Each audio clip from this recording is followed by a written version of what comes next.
Hello and welcome back to my channel. If you're new here, my name is Kim. I post bookish content 2 times per week. And if that sounds like something that interests you, I encourage you to check out my other videos or hit that subscribe button down below. Today I'm here to do the Racing to Read tag, which was created by Ariel and Raylene as part of the Reading Rush. So let's get into it. Warm up, a book that stretches your mind. For this one, I chose Born a Crime by Trevor Noah. This is a memoir by the Daily Show host, Trevor Noah, about his time growing up in South Africa during apartheid as a mixed race child. It is entertaining, it is educational, and overall it is heartbreaking, honestly. But I highly suggest this if you haven't picked it up yet and you enjoy memoirs. This brought to my attention a lot of things that I had not been aware of and had not been taught in my own education, my own schooling. And so I'm really glad I picked this up. I learned a lot about apartheid, I learned a lot about South Africa in general, and I then went on to research more and educate myself about this topic on my own. I actually read the young reader version of this with my class just last year, and they all really enjoyed it. And so if you do have someone younger that you want to share this with, the young reader edition is a great adaptation and still keeps a lot of the message without some of the more explicit content. Start line. What's a book that you started but never finished? So for this, I'm actually gonna choose a series. This is the Throne of Glass series. I know, don't come at me for not finishing this, but I actually read the first 4 books of this series a couple of years ago, and then I never finished it.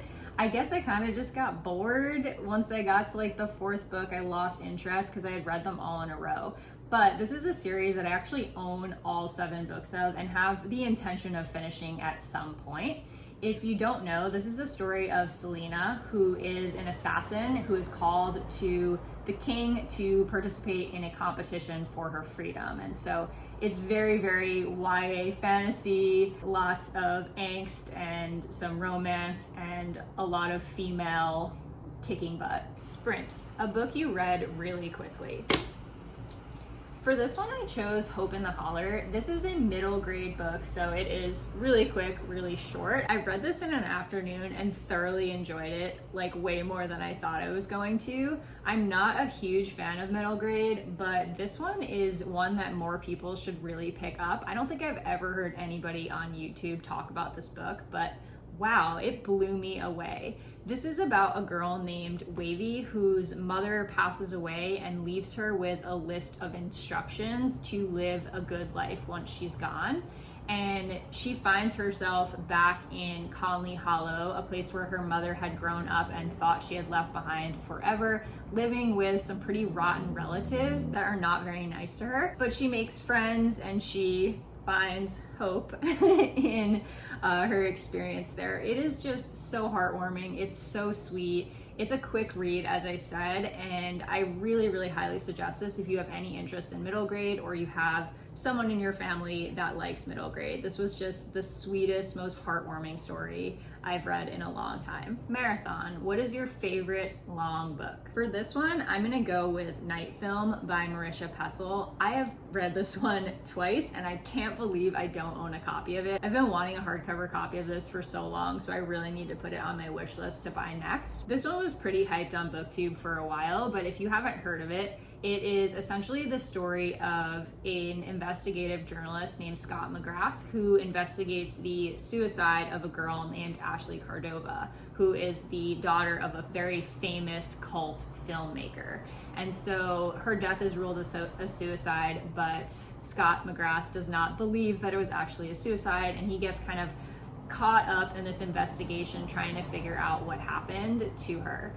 This is one of my all-time favorite books, and if you haven't checked out anything by Marisha Pessl yet, please do, because she is such an underrated, awesome writer. She writes these like super creepy, mysterious, but also slightly intelligent / pretentious mystery thrillers. So if you have any interest in this storyline, I highly recommend checking it out. Hurdles, what's a book that had ups and downs?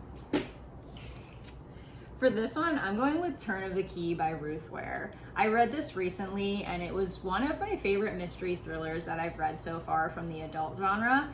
And this is basically the story of Rowan Kane, who is a young nanny. She applies to work at this house that's up in the Scottish Highlands, very isolated, very creepy.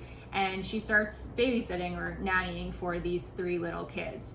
But she's left alone her first week there. The parents are both away and they kind of leave her to her own devices, and things start getting real creepy in the house. And there are lots and lots of plot twists, lots of crazy things revealed throughout this book. And it was so atmospheric. In addition to the fact that there's just a ton of twists that you don't see coming, I also felt like this was a lot of like, I love this, I don't really like that for me. So I would consider this one that had a lot of ups and downs. Finish line, a book that you were proud to finish.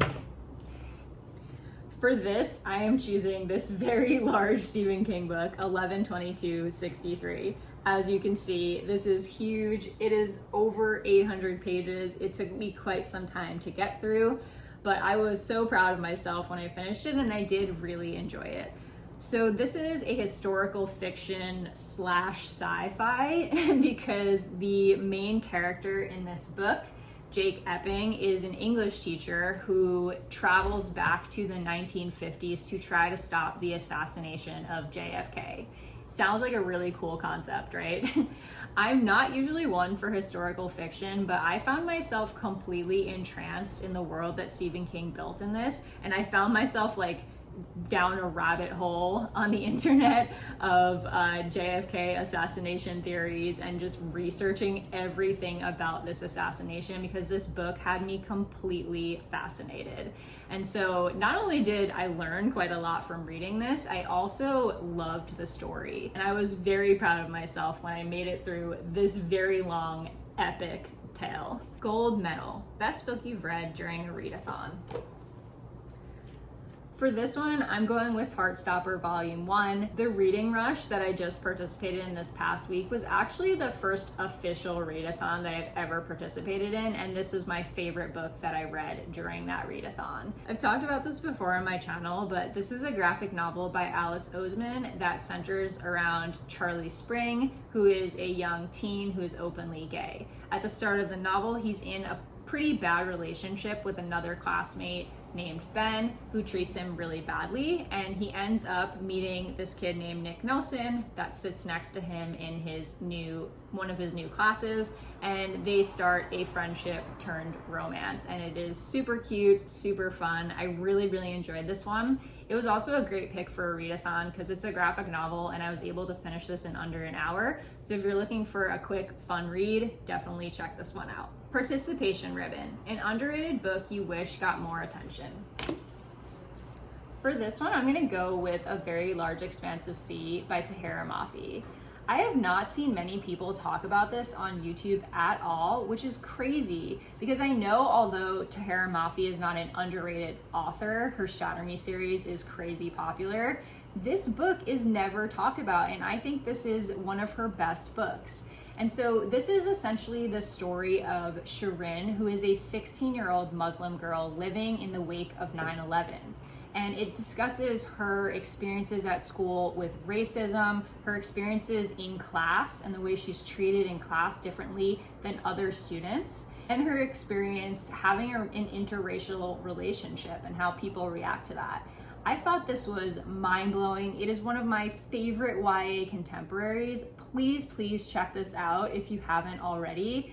Oh my gosh, I just absolutely love this. This is one that I will pick up and read again and again. That wraps it up for the Racing to Read tag. Thanks to Ariel and Raylene for creating this tag. I had a lot of fun making this video, and thanks to all of you for coming and watching. If you like this, please consider giving me a thumbs up and hitting that subscribe button down below to see more bookish content from me in the future. In the comments below, feel free to let me know your answers to these questions. I would love to hear your favorites for each of these categories. I'll see you in the comments. Bye.